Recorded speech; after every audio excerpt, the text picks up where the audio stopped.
Friends, welcome back to learn English by Tabassum and this is Tabassum here. So guys, आज की video है 10th NIS English वाले students के लिए और यहाँ पर हम लोग बात करेंगे आपका चैप्टर नंबर 10 जिसका नाम है noise how it affects our lives.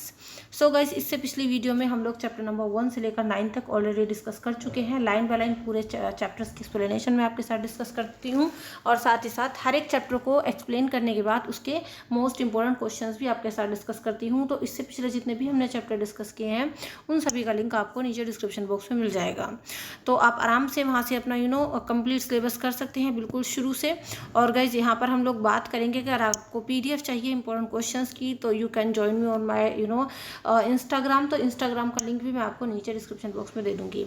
चलिएगा शुरू कर लेते हैं इस चैप्टर को जिसका नाम है noise how it affects our lives. But before starting the video, अगर आप मेरे चैनल पर न्यू हैं और अभी तक सब्सक्राइब नहीं किया है तो भी फटाफट से सब्सक्राइब कर लीजिए, क्योंकि NIS बोर्ड की तरफ से जितनी भी लेटेस्ट अपडेट्स होती हैं, इंपॉर्टेंट वीडियोस होती हैं और साथ ही साथ आपका इंग्लिश का सिलेबस तो यहाँ पर होता है कंप्लीट 10th और 12th के बच्चों का। तो चैनल को सब्सक्राइब करें, वीडियो को लाइक एंड शेयर करें ताकि अब हमें आगे भी मोटिवेशन मिलता रहे, और इसके अलावा कमेंट करके अपना फीडबैक शेयर करना ना भूलें। चलिएगा शुरू कर लेते हैं चैप्टर नंबर 10 को। तो देखो, सबसे पहले हम लोग यहाँ पर डिस्कस करते हैं इस चैप्टर का मतलब। नॉइज़ का मतलब पता है आपको, नॉइज़ का मतलब होता है शोर। तो शोर हमारी लाइफ को किस तरीके से अफेक्ट करता है, बेसिकली इस चैप्टर में यही बताया गया है। फर्स्ट ऑफ ऑल हम क्या करेंगे guys, we will discuss the introduction of the chapter. तो इंट्रोडक्शन एक तरीके से हम इसको कह सकते हैं। तो देखिए, यहाँ से हम लोग शुरू करते हैं कि भी every morning we wake up to various sounds around us. हर सुबह जब हम लोग सोकर उठते हैं तो हम देखते हैं कि हमारे चारों तरफ कई तरीके के साउंड्स सुनाई देते रहते हैं। आगे है कि if we lived in village we would wake up to sounds like chirping of birds or the mooing of cows। तो मान लो अगर हम लोग विलेजेस में रहते हैं, है ना, तो गांव के लोग जो होते हैं, अगर जब उनकी आंखें सुबह खुलती हैं तो उनके आसपास जो साउंड होते हैं वो ऐसे होते हैं जैसे कि सुबह सुबह बर्ड्स चिर्प कर रही हों या फिर काउज मूव कर रहे, मूविंग कर रही हो, मतलब गाय के बोलने की आवाज़, चिड़ियों के चहचहाने की आवाज़। तो गाँव वालों की सुबह कुछ इस तरीके से होती है, इस तरीके के साउंड से होती है।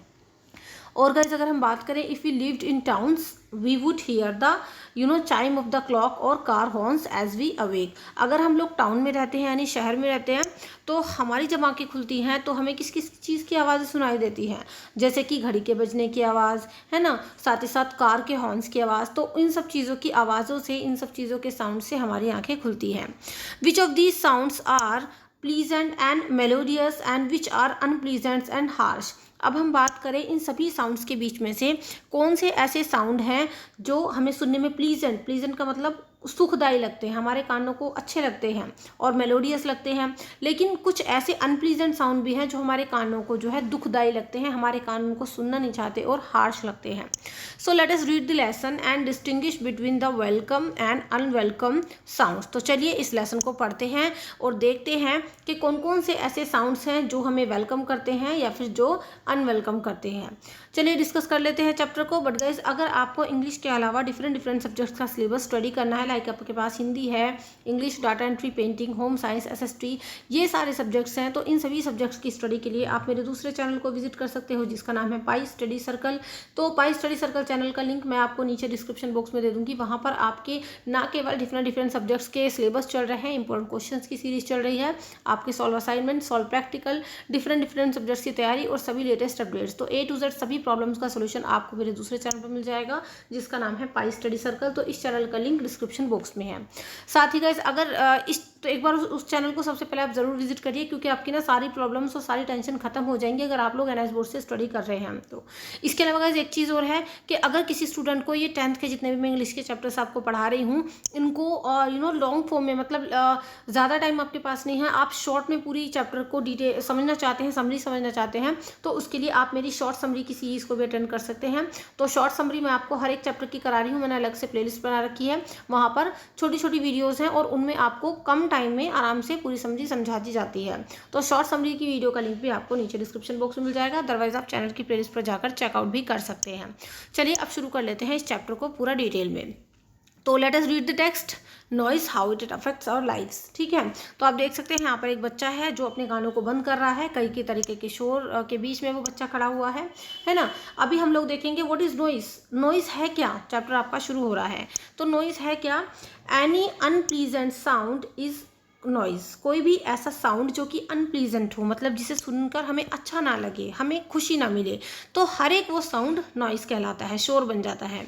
It is some time we don't like, कभी कभी ये ऐसी आवाज़ें होती हैं जो हमें पसंद नहीं होती।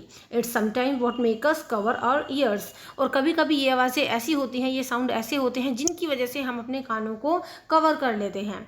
The wail of fire engine, a clap of thunder, the screech of cars tyres when the brakes are put on suddenly.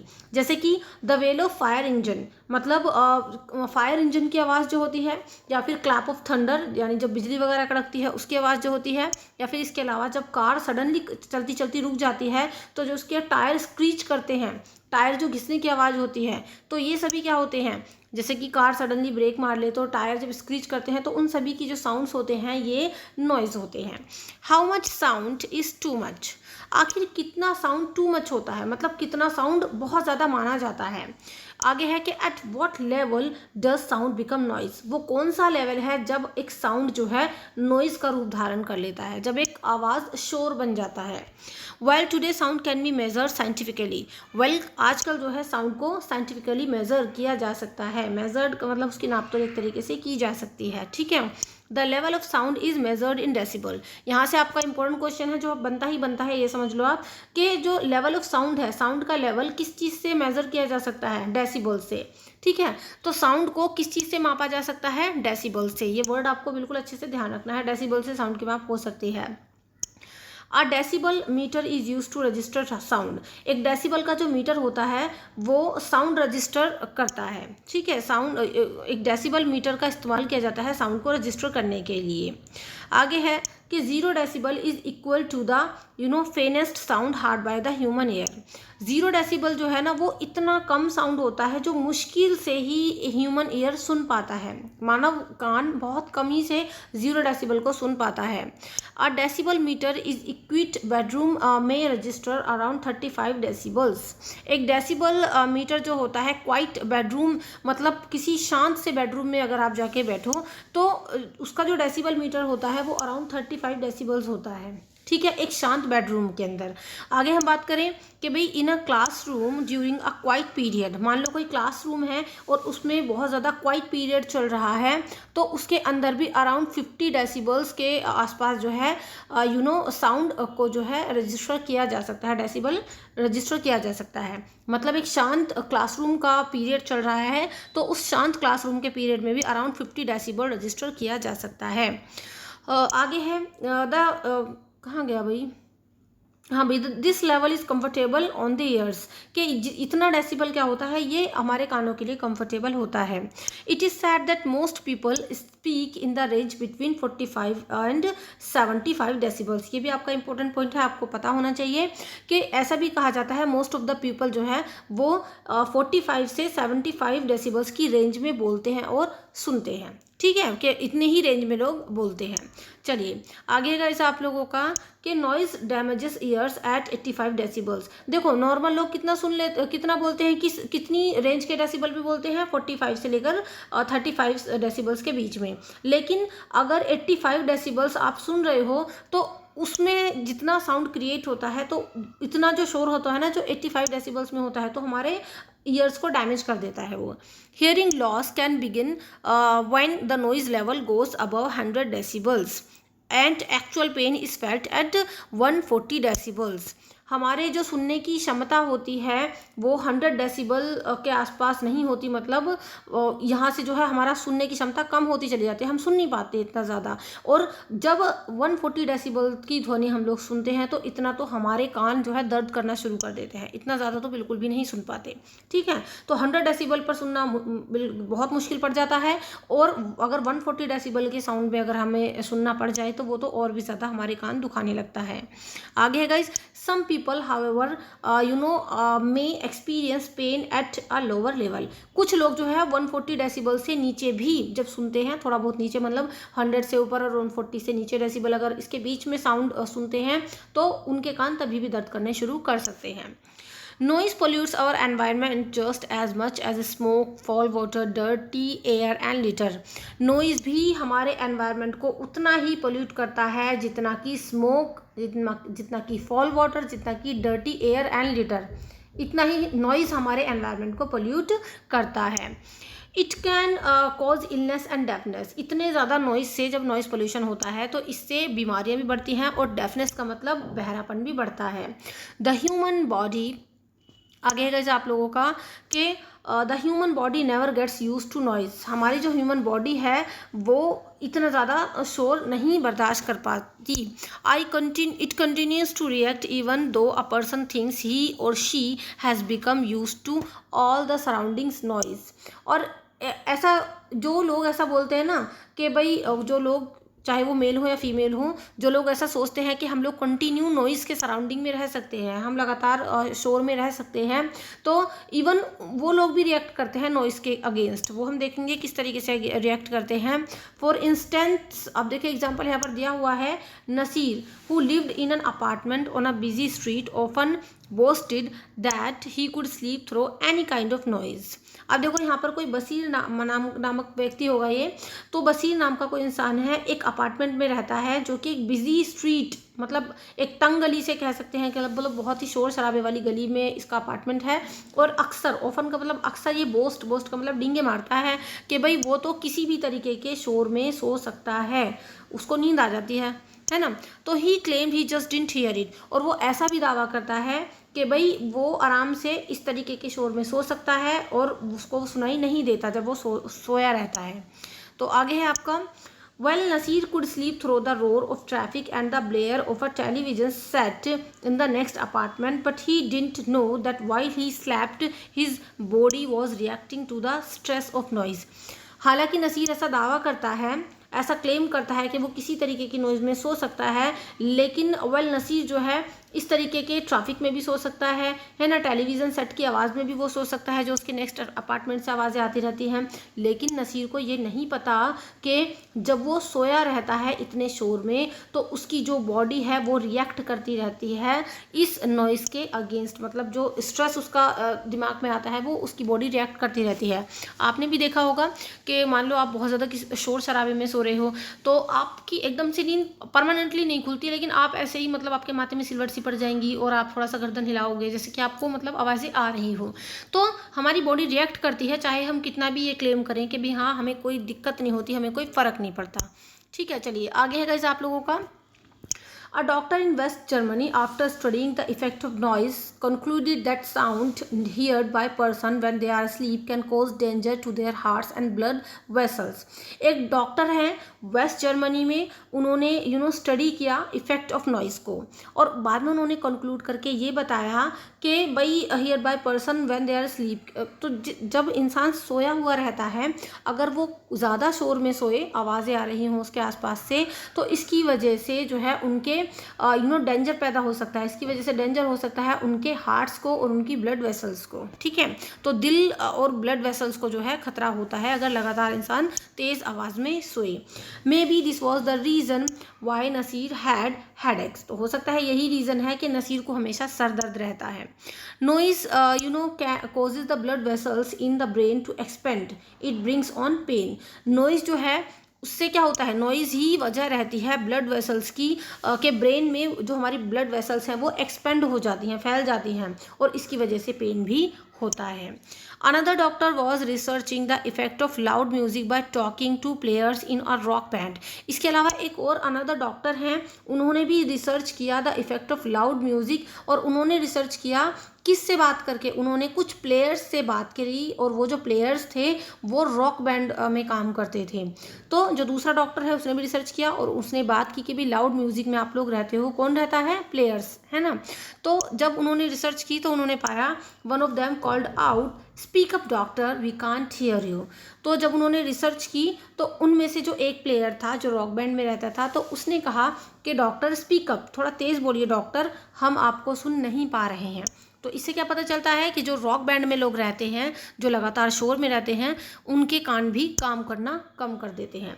The doctor discovered that the player suffered from some hearing and loss and two of the them were partly deaf. अब doctor ने जो ये research की उन्होंने ये पाया कि all of the players जो थे, लगभग जो सभी प्लेयर्स थे उनमें से वो किसी न किसी जो है हियरिंग लॉस, की प्रॉब्लम को फेस कर रहे थे, मतलब कानों से थोड़ा थोड़ा ना सब ऊंचा सुन रहे थे, और उनमें से जो 2 थे वो तो आधे लगभग बहरे हो भी गए थे।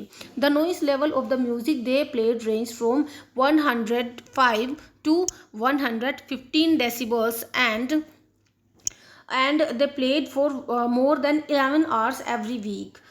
और ये जो नॉइस का लेवल था ना जिसमें ये लोग प्लेयर्स रहते थे, इसकी रेंज क्या थी, 105 से 115 डेसिबल्स थी, और ये लोग जो है more than 11 hours every week इसी नॉइज़ में रहते थे। ठीक है, चलिए, it is the length of time often hours and hours, और ये लेंथ ऑफ टाइम आवर्स मतलब जितना ज़्यादा घंटे दर घंटे बढ़ते जाते हैं, जितना टाइम बढ़ता है, of being expose to loud noise that damages the sensitive parts of the inner ear. जितना ज़्यादा से ज़्यादा घंटे दर घंटे हम लोग जो है इतना शोर में टाइम बिताते हैं, तो उतना ही ज़्यादा जो हमारे कान के इनर ईयर का जो पार्ट होता है हमारा, वो और भी ज़्यादा डैमेज होता चला जाता है, क्योंकि आपको पता है जो अंदरूनी कान का हिस्सा होता है वो ज़्यादा सेंसिटिव होता है। What can you do if you start thinking about the harmful effects of noise? You will become quieter yourself। आप क्या करोगे अगर आप जो है सोचने लग जाओ कि भाई हार्मफुल इफेक्ट्स ऑफ नॉइज़ कितने हैं। अगर आप ध्यान से सोचो ना तो आप बिल्कुल शांत हो जाओगे, खुद को शांत कर लोगे, क्योंकि बाकी में जितने हार्मफुल इफेक्ट्स होते हैं ना नॉइज़ के, वो बहुत ज़्यादा होते हैं। आगे है, there are many steps you can take to cut down noise. ऐसे बहुत सारे स्टेप्स हैं जो आप नॉइज़ को कम करने के लिए उठा सकते हैं, बहुत सारे कदम हैं ऐसे। जैसे कि एग्जाम्पल दिया हुआ है, एट स्कूल, अगर स्कूल की बात करें तो instance instead of slamming books on a desk place them quietly. आप क्या कदम उठा सकते हो, आप स्कूल में अगर जाओ तो स्कूल में अपनी बुक्स को स्लैम यानी पटकने की बजाय आराम से उनको डेस्कों पे रखो, शांति से रखो ताकि आवाज़ ना हो। Instead of walking Noisli through the halls white quietly. इसके अलावा जब आप जो है शोर मचाते हुए चलते हो हॉल्स में, तो शोर मचाने की जगह आप वॉक क्वाइटली, आप शांति से भी चल सकते हो। इसके अलावा at home use one mechanical device at a time. घर पर आप कैसे कर सकते हो नॉइज़ को कट डाउन, कि आप एक टाइम पर एक ही मैकेनिकल डिवाइस को चलाएं, यूज़ करें। इन अदर वर्ड्स, दूसरे शब्दों में, don't run the vacuum cleaner and the washing machine at the same time. मतलब एक ही टाइम पर आप वैक्यूम क्लीनर को और वॉशिंग मशीन को ना चलाएं। जब आप एक टाइम पर दोनों चीज़ को चलाएंगे तो उससे ज़्यादा नॉइज़ क्रिएट होगी, तो एक टाइम पर एक मैकेनिकल डिवाइस को चलाएंगे तो कम शोर होगा। Turn down stereos, radios, tape recorders and television sets. इसके अलावा आप जो है स्टीरियोज, रेडियोज़ और हमारे जो टेप रिकॉर्डर्स होते हैं, टेलीविज़न सेट्स होते हैं, उनके वॉल्यूम को भी कम करके चला सकते हैं, तो इससे भी हमारा नॉइज़ पोल्यूशन कम होगा। And don't turn on more than one at the same time. और कोशिश करें कि एक टाइम पर एक से ज़्यादा मैकेनिकल डिवाइस ना चलाएं। कुछ लोग होते हैं घर में मिक्सी चला दी, फिर और साथ में अपना वॉशिंग मशीन भी ऑन कर दी, वैक्यूम क्लीनर। तो आप इतनी सारी मैकेनिकल डिवाइस को एक साथ चलाओगे तो उससे तो ज़्यादा साउंड क्रिएट होगा, तो कोशिश करें कम से कम चलाएं। Many cities have passed strong anti noise regulations. कई ऐसे शहर हैं जिन्होंने एंटी नॉइज़ रेगुलेशंस जो है पास किया हुआ है। Progress is being made towards a quieter world, but if we want to get rid of the rattle, bang and the roar all around us, we have to start being quiet ourselves. तो देखो, progress है मतलब पूरे world में जो है हम शांति स्थापित करने के लिए कि भी हाँ कम नॉइज़ पोल्यूशन कम हो, इसके लिए हम प्रोग्रेस कर रहे हैं। लेकिन अगर वाकई में हमें जो है छुटकारा पाना है इतने ज़्यादा शोर से, नॉइज़ पोल्यूशन से, रैटल बैंग से, हमारे चारों तरफ जो है रोर होती रहती है, शोर शराबा मचता रहता है, अगर वाकई में हमें इन सबसे छुटकारा चाहना है, so we have to start being quiet ourselves. तो हमें सबसे पहले खुद को शांत करना होगा। तो देखिए, हमने यहाँ पर अपनी पूरा चैप्टर कर लिया है, एंड विद दिस मैं भी शांत हो जाती हूँ, ताकि हमारा चैप्टर अच्छे से फिनिश हो गया है आई थिंक, और आपको समझ में भी आ गया होगा। गाइस, अगर आपको वीडियो थोड़ी सी भी हेल्पफुल लगी हो, अच्छी लगी तो प्लीज़ लाइक करके जाएं। मेरे चैनल पर पहली बार आए हो तो सब्सक्राइब करना ना भूलें। इसके अलावा इस चैप्टर के इंपॉर्टेंट क्वेश्चन हम लोग डिस्कस करेंगे नेक्स्ट वीडियो में। तो इंपॉर्टेंट क्वेश्चन जो मैं आपको कराती हूँ, काफ़ी इंपॉर्टेंट क्वेश्चन रहते हैं, उनसे बाहर आपका कुछ नहीं आएगा। सो ज़रूर आप जो है सब्सक्राइब करके रखें ताकि आपके से एक भी वीडियो ना छूटे। इसके अलावा आप जो है पाई स्टडी सर्कल चैनल को जरूर विजिट करें, link in the description box. वहां पर आपका A to Z सारी प्रॉब्लम्स का सोल्यूशन आपको मिल जाएगा। वीडियो को शेयर करें, लाइक करें, कमेंट करके अपना फीडबैक शेयर करना ना भूलें। अगर आपको कहीं कोई डाउट आता है तो भी आप लोग कमेंट कर सकते हैं। साथ ही साथ आप मुझे इंस्टा पर भी फॉलो कर सकते हैं, link in the description box. चलिए guys, see you in the next video. Till then be a learner and learn English. Thank you and good bye.